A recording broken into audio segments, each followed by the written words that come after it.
Hi guys, good morning. So, diyan na sad mi nga ri sa farm.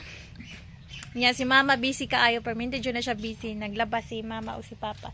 So, dali nga ri baby. Oh, dara akong baby. Nagkaon siya saging. Dali mga tutas sa kuana sa baboyan. Oh, human naman daglawg si Papa.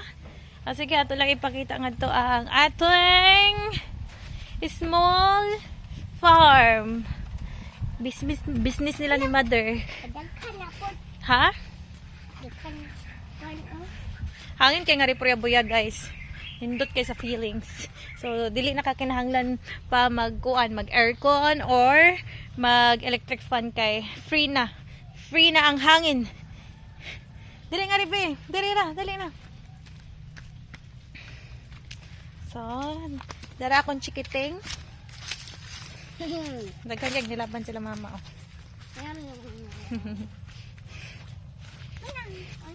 Uy. Baboyan ang tinak. Oh, mga tuta sa baboyan.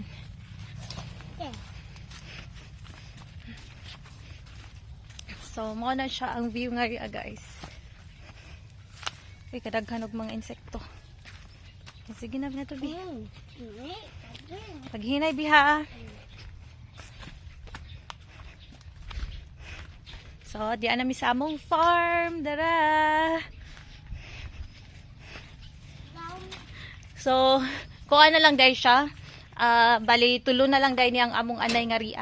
Oh, so, wala na isod ang among pigiri.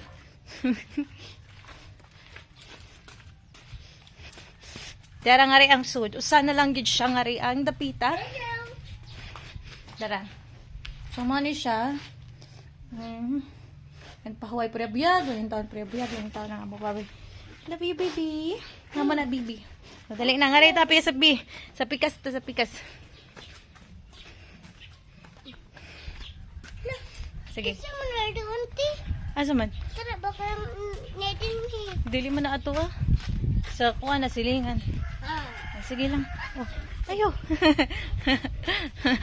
So, to apa nga ri?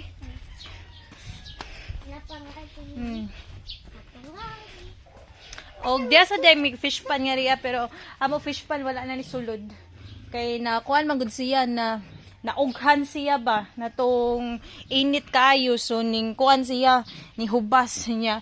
Gipanguhan nila ni Mama ang kanang kuan ang sulod. Gamay ra ang ilang na harvest. Nagud gapon siya yung mga kanang kuan nga, mga gagmay nga tilapia. So dara. 1 and 2. So bali tulo na lang jud ang among kuan baboy. Kaloy-an sa Ginoo, at least naagi hapon. Thank you Lord. So mao na siya. Nya si Papa perminti ang maglawg ana. Kay ganahan man si Papa og mga kanang buhi gyud. Iya jud na sa mga buhi, mga tanom. So iya ng talent. Nya. Bibi. Sige. Unsay imo ipakita diha? Dak. Ang duck, sige. Asa man ang duck? Tara. Tara, ay di man makita. Masad ko kaya ba mo kuhaan ni. So, nara diha So, mga baby pa lang na sila nga duck. Mga, nasay tawagan na, ducklings man siguro na. Sa English. So, muna diha ang among gamay nga kuan nga farm.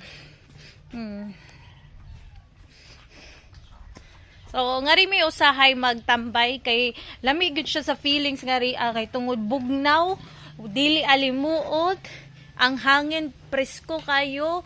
Well, sometimes kanang kuan say tawagan na ang baboy malibang makuan sad niya say tawagan ni polluted ang hangin ba pero after ana inig malumpyuhan na maokey na pud siya. So ingana nya kuan ganahan mi nga ri ang lugar kay kuan kamera man good. So kanang kuan siya ba peaceful gani di man sa ingulo nga dili peaceful kung naisilingan kuan siya ba kanang unsay tawag ana kanang bali nakasatunga sa nature nya makita jud ka sa kanang kuan posible mga rice field niya, mga kanang bukid-bukid. So nindot ka siya nga view niya kanang kuan kung ganahan ka matulog na kanang kuan silbi ngariya ka pwede ra matulog makahinanok or ngadto ka sa kuan magduyan so okay ra sad kaayo nya kuan kanang bugnaw gyud siya nga area compare nga to sa among kuan balay sa dapit sa highway naman to nga to ano kuan siya kanang init tungod kay wala man gud siya mga kanang kuan mga dahon-dahon wala siya mga punuan sumo na ang naka kuan naka-diferensya pag ang balay wala sa nature ba init jud kay so kinahanglan pa nimo nga kuan unsay tawagan na mag-electric fan ka so kas kay sa kuryente at least nga rin makasave so maura do guys so thank you so much for watching say thank you so much for watching sige na sige na tingog na sasagay namang mani akong baby ay sige na thank you bye bye